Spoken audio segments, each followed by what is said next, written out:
Hello everyone, welcome to Yasmin's Learning Corner. আজি ভিডিঅ'ত আমি পঢ়িম ক্লাছ 8ৰ সায়েন্স বুকৰ চেপ্টাৰ 3 সাংশ্লেষিক আহ আৰু প্লাষ্টিক।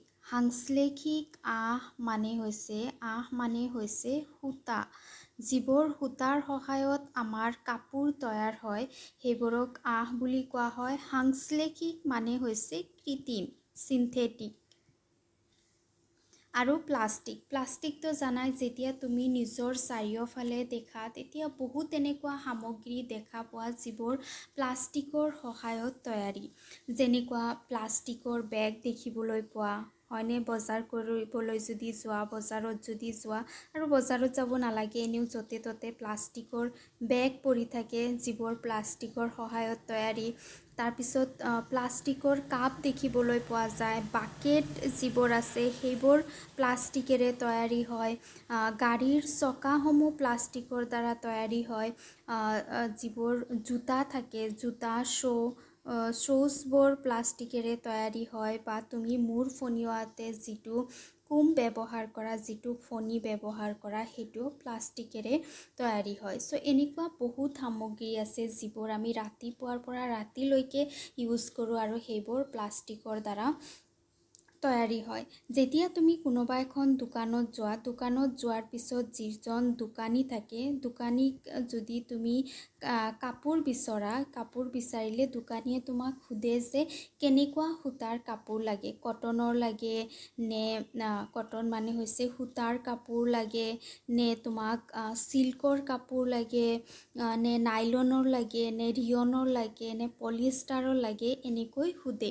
গতিকে যিবোৰ সূতাৰে কাপোৰ প্ৰস্তুত হয় সেই সূতাসমূহ বিভিন্ন ধৰণৰ আছে। বিভিন্ন ধৰণৰ সূতাৰে আমাৰ কাপোৰসমূহ প্ৰস্তুত হয়। যেতিয়া তুমি কাপোৰ এটাক বহুত কেয়াৰফুলি যদি তুমি কাপোৰৰ টুকুৰা এটাক চোৱা, তেতিয়াহ'লে তুমি দেখিবলৈ পাবা তাতে বহুত সূতা আছে, সূতা লগাই পেলাই কাপোৰটো তৈয়াৰ কৰা হৈছে।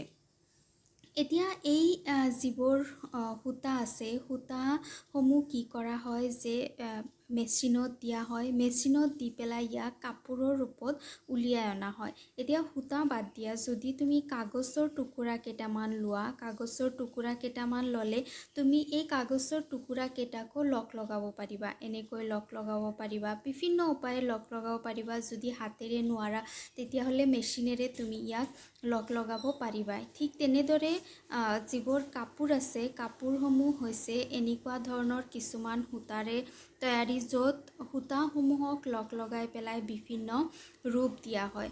চ' বেলেগ বেলেগ কাপোৰৰ বেলেগ বেলেগ সূতাৰে তৈয়াৰী হয়। যেনেকুৱা কিছুমান কাপোৰ আছে যিবোৰ মানুহে পাৰ্টিত পিন্ধে, যাক পাৰ্টি ড্ৰেছ বুলি কোৱা হয়। এই যিবোৰ পাৰ্টি ড্ৰেছ আছে, পাৰ্টি ড্ৰেছসমূহ বহুত চমকি থকা ড্ৰেছ হয়, যদিও পিন্ধিবলৈ বৰ বেছি আৰামদায়ক নহয়। সেইকাৰণে পাৰ্টিত পিন্ধা যিবোৰ কাপোৰ থাকে, যেনেকুৱা কোট হওক, লেহেংগা হওক, সেইবোৰ মানুহে বহু সময়লৈকে পিন্ধি থাকিব নোৱাৰে। তাৰপিছত ইয়াৰ ওলোটা হৈছে যিবোৰ নাইট শ্বুট থাকে, ৰাতি পিন্ধা যিবোৰ কাপোৰ থাকে, সেই কাপোৰসমূহৰ ৰং ডাল হয়। পাৰ্টি ড্ৰেছৰ দৰে চমকি নাথাকে, ইমান উজ্জ্বল নহয়, ডাল হয়, যদিও বহুত বেছি আৰামদায়ক হয়, যিটো পিন্ধি পেলাই মানুহে গোটেই ৰাতি কটাব পাৰে। তাৰপিছত কিছুমান কাপোৰ আছে যিবোৰ ঊলেৰে তৈয়াৰী হয়। ঊলৰ কাপোৰসমূহ সাধাৰণতে ঠাণ্ডাৰ দিনত পিন্ধা হয়, আৰু ঠাণ্ডাৰ দিনত এইবোৰ কাপোৰ পিন্ধিলে মানুহে গৰম অনুভৱ কৰিব পাৰে।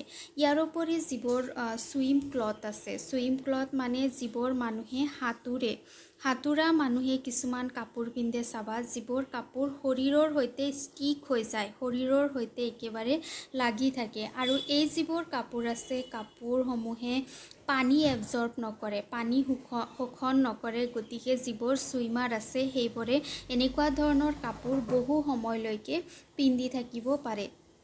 চ' এনেকুৱা ধৰণৰ থাউজেণ্ডছ অফ সূতা আছে, হাজাৰ হাজাৰ সূতা আছে যিবোৰৰ দ্বাৰা কাপোৰ প্ৰস্তুত কৰা হয়।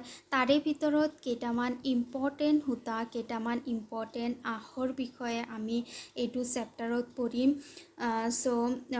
যিবোৰ আঁহ আছে, আঁহ বুলি ক'লে এইবোৰ হৈছে কিছুমান পাতল সূতাৰ দৰে গঠন যাৰ দ্বাৰা কাপোৰ প্ৰস্তুত কৰা হয়। এতিয়া এই যিটো আঁহ আছে, আঁহক দুটা ভাগত ভাগ কৰা হয়। এটা হৈছে প্ৰাকৃতিক আঁহ আৰু এটা হৈছে কৃত্ৰিম আঁহ।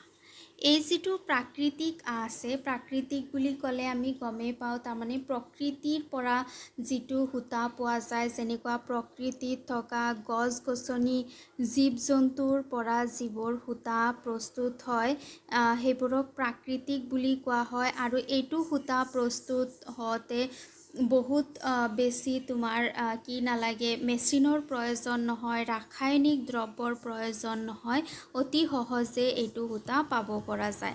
তাৰ বিপৰীতে হৈছে কৃত্ৰিম সূতা, য'ত বহুত ৰাসায়নিক পদাৰ্থৰ প্ৰয়োজন হয়, ইয়াক কাৰখানাত বনাব লাগে, য'ত বহুত মেচিনৰ প্ৰয়োজন হয়, মেচিনৰ সহায়ত এইটো সূতা প্ৰস্তুত কৰা হয়। ইয়াক কি বুলি কোৱা হয়, কৃত্ৰিম সূতা বুলি কোৱা হয়। এতিয়া যিটো প্ৰাকৃতিক সূতা আছে, প্ৰাকৃতিক সূতাৰ কেইটামান উদাহৰণ হৈছে, প্ৰাকৃতিক আঁহৰ কেইটামান উদাহৰণ হৈছে যেনেকুৱা কটন সূতাৰ যিবোৰ কাপোৰ আছে, যিবোৰ বহুত বেছি আৰামদায়ক হয়, বহুত স্মুথ কাপোৰ হয় সূতাৰে তৈয়াৰী কাপোৰসমূহ। আৰু এই কাপোৰসমূহ তৈয়াৰ হয় যিবোৰ কটনৰ গছ থাকে। কটনৰ গছত চাবা কিছুমান সৰু সৰু বলৰ দৰে হোৱাইট কালাৰৰ সৃষ্টি হয় ইহঁতৰ গুটিৰ লগত। সেই যিবোৰ হোৱাইট কালাৰৰ সৃষ্টি হয় বল, সেই বলবোৰৰ পৰা সূতা, এনেকুৱা দীঘল দীঘল সূতা প্ৰস্তুত কৰা হয় আৰু তাক পিছত ৰং কৰি পেলাই মেচিনত দি বিভিন্ন ৰঙৰ কাপোৰ প্ৰস্তুত কৰা হয়। তাৰপিছত নাম্বাৰ 2 প্ৰাকৃতিক আঁহ হৈছে পাট। পাটৰ খেতি কৰা হয় আৰু এই পাট যিবোৰ আছে, পাটৰ যিটো কাণ্ড আছে, পাটৰ কাণ্ডক বহু সময়লৈকে শুকোৱা হয়। বহু সময়লৈকে শুকোৱাৰ পিছত সেইটো কাণ্ড যিটো আছে এনেকুৱা দীঘল দীঘল ৰছীৰ দৰে হয়। তাৰপিছত তাক মেচিনত দি পেলাই তাৰ পৰা সূতা প্ৰস্তুত কৰা হয়। তাৰপিছত হৈছে ঊল যিটো আছে, ঊলসমূহ ভেড়াৰ পৰা প্ৰস্তুত কৰা হয়। ভেড়াৰ যিবোৰ নোম আছে, ভেড়াৰ নোমবোৰক ভেড়াৰ যিবোৰ নোম আছে, নোমবোৰ কি কৰা হয়, কাটি অনা হয়। কাটি পেলাই সেইবোৰক মেচিনত দিয়া হয়। মেচিনত দি তাৰ পৰা মেচিনত বিভিন্ন ধৰণৰ ৰং দিয়া হয়। ৰং দি পেলাই বিভিন্ন ৰঙৰ ঊল সূতা প্ৰস্তুত কৰা হয় আৰু সেই ঊলেৰে কাপোৰ তৈয়াৰ কৰা হয়, যিবোৰ কাপোৰ ঠাণ্ডাৰ দিনত মানুহে পিন্ধে আৰু ই আমাক গৰম ফিলিংছ দিব পাৰে। তাৰপিছত আৰু এটা প্ৰাকৃতিক আঁহ হৈছে চিল্ক। আমি জানো চিল্কৰ বিভিন্ন ধৰণৰ শাৰী পোৱা যায়, যিবোৰ মানুহে সাধাৰণতে পাৰ্টিসমূহত পিন্ধে। চিল্ক বহুত কষ্টলি হয়, বহুত দামী হয়। চিল্কৰ যিবোৰ কাপোৰ থাকে, চিল্কৰ কাপোৰসমূহ চিল্ক কিটৰ পৰা প্ৰস্তুত কৰা হয়। চিল্ক কিটবোৰে প্ৰথমতে ইহঁতে কণী পাৰে। কণীবোৰৰ পৰা পলু সৃষ্টি হয়, এনেকুৱা ধৰণৰ পলু সৃষ্টি হয়। তাৰপিছত সেই পলুবোৰৰ চাৰিওফালে এটা আৱৰণিৰ সৃষ্টি হয়, যাক কোকোন বুলি কোৱা হয়। চাৰিওফালে কোকোনৰ সৃষ্টি হয় হোৱাইট কালাৰৰ, আৰু এইটোৰ ভিতৰত পলুটো থাকে। আৰু এটা সময়ত এই কোকোনটো ফাটি যায়। ফাটি পেলাই ইয়াৰ পৰা কি হয়, যিটো চিল্কৰ যিটো ৰেচম কীট থাকে, ৰেচম কীট বুলি কোৱা হয়। ৰেচম কীট ইয়াৰ পৰা ওলাই যায়। ৰেচম কীট ইয়াৰ পৰা যেতিয়া ওলাই যায়, সেই ৰেচম কীটে আকৌ কণী পাৰে। কণীৰ পৰা পলুৰ পৰা কোকোন, আৰু এনেদৰে প্ৰক্ৰিয়াটো চলি থাকে। এইটো কাৰ্যত যিটো কোকোন সৃষ্টি হয় হোৱাইট কালাৰৰ, সেই কোকোনটোৰ পৰা মেচিনৰ সহায়ত সূতাৰ দৰে ষ্ট্ৰাকচাৰ কিছুমান ওলোৱা হয় আৰু সেইবোৰত ৰং দি পেলাই ৰং বিৰঙৰ ৰেচমৰ কাপোৰ কানি প্ৰস্তুত কৰা হয়। এইবোৰ হৈছে কিছুমান প্ৰাকৃতিক আঁহৰ উদাহৰণ, যিবোৰ আমি চালোঁ। আমি যিবোৰ সাজ পোছাক পিন্ধো সেইবোৰ কাপোৰেৰে প্ৰস্তুত কৰা হয়। কাপোৰেৰে নহয়, এইটো হ'ব আহেৰে প্ৰস্তুত কৰা হয়। যিকোনো কাপোৰ কানি তুমি স্কুল যাওঁতে যিটো ইউনিফৰ্ম পিন্ধা, তুমি ঘৰত যিবোৰ ড্ৰেছ পিন্ধি থাকা, গোটেইবোৰ সাজ পোছাক, গোটেইবোৰ কাপোৰ আহেৰে তৈয়াৰী হয়, সূতাৰে তৈয়াৰী হয়। কাপোৰ বনোৱা যিবোৰ আঁহ আছে, আঁহবোৰৰ কিছুমান কৃত্ৰিম উৎসৰ পৰা আৰু কিছুমান প্ৰাকৃতিক উৎসৰ পৰা পাব পৰা যায়। চ' প্ৰাকৃতিক উৎসৰ পৰা আমি কি ধৰণৰ আঁহ পাওঁ সেইবোৰৰ বিষয়ে আমি অলৰেডি আলোচনা কৰিলোঁ। আমি সূতাৰ আঁহ পাওঁ, পাটৰ আঁহ পাওঁ, তাৰপিছত ৰেচমৰ আঁহ পাওঁ, ঊলৰ আঁহ পাওঁ। এইবোৰ হৈছে কিছুমান প্ৰাকৃতিকভাৱে পোৱা আঁহ। আহেৰে বনোৱা কিছুমান সাধাৰণ বস্তুৰ এখন তালিকা প্ৰস্তুত কৰিব পাৰা। আহেৰে আৰু বস্তু বনোৱা হয়, যেনেকুৱা যিটো তোমাৰ পাট আছে, পাটেৰে পাটৰ বেগ, পাটৰ বস্তা ইত্যাদি বনোৱা হয়। চ' এইবোৰৰ এখন লিষ্ট বনাব পাৰা। তলত সেই লিষ্ট বনাবৰ কাৰণে এটা তালিকা দিয়া আছে 3.1, সেইটো তালিকা তোমালোকে বিচাৰিলে পূৰণ কৰিব পাৰা। চ' কিছুমান আঁহক কিয় কৃত্ৰিম বুলি কোৱা হয়? কিছুমান যিকেইটা আমি অলৰেডি ডিছকাছ কৰিলোঁ, সেইকেইটাক আমি কি বুলি ক'লোঁ যে প্ৰাকৃতিক আঁহ হয়। যিবোৰ আমি প্ৰকৃতিত থকা যিবোৰ উদ্ভিদ আৰু প্ৰাণী আছে, সেই উদ্ভিদ আৰু প্ৰাণীৰ পৰা এই আঁহসমূহ আমি পাওঁ। আকৌ কিছুমান এনেকুৱা আঁহ আছে যাক আমি কৃত্ৰিম বুলি কওঁ, যাক দুই প্ৰকাৰৰ, প্ৰাকৃতিক আৰু কৃত্ৰিম। কৃত্ৰিম বুলি কিয় কোৱা হয়? কাৰণ ইহঁতক মানুহে সৃষ্টি কৰিছে। মানুহে সৃষ্টি কৰিছে কাৰণে মানুহে বিভিন্ন মেচিন, কেমিকেলৰ সহায়ত, কাৰখানাত, ইণ্ডাষ্ট্ৰীত বনাই কাৰণে এইবোৰক কৃত্ৰিম আঁহ বুলি কোৱা হয়। চ' এই বিষয়ে আমি চাম পিছত। আৰু